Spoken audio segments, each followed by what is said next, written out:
we're in this coronavirus pandemic. It's a global, everybody's dealing with all kinds of uncertainty, but even more so, I think church planters are having to look at this and say, wow, what does this mean for our ministry?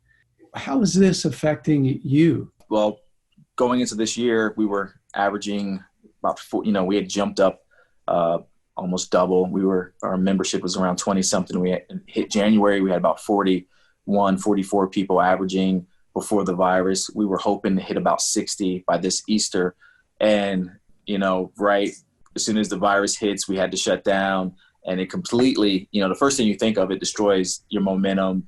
But I'm definitely a glass is half full type of guy. And so I pivot pretty quick. Our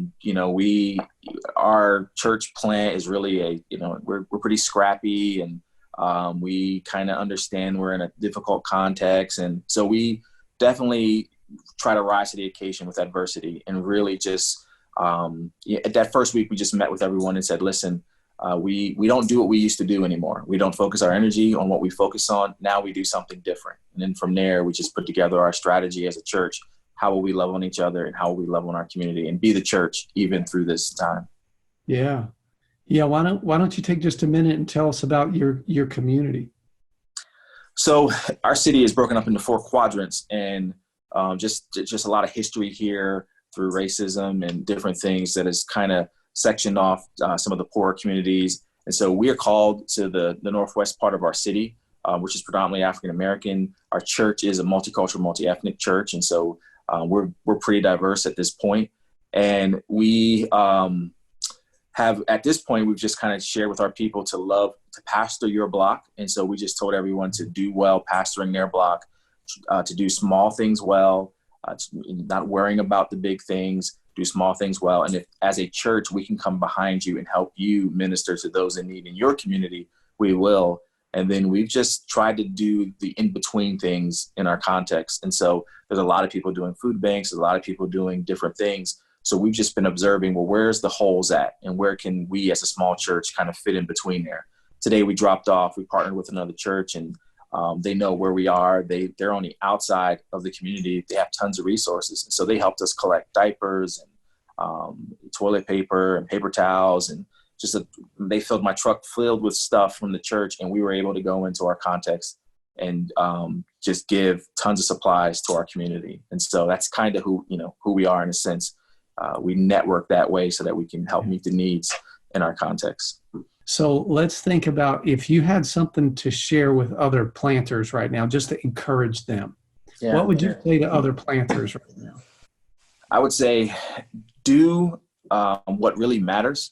I think, on this journey I've learned in church planting, even some of the training for church planting is really continuing a system that is almost like a tech company. And we're not a tech company. We are a ministry of the kingdom.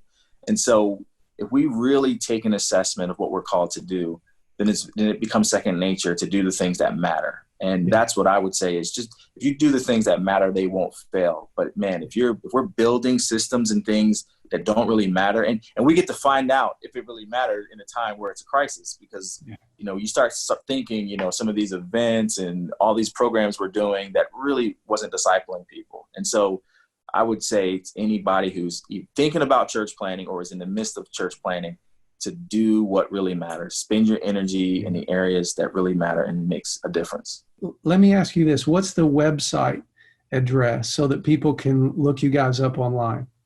thehillchurch.com. And, my talented wife is putting a brand new one up this week. So by the time this airs, she'll have a brand new, fancy, beautiful website, but thehillchurch.com.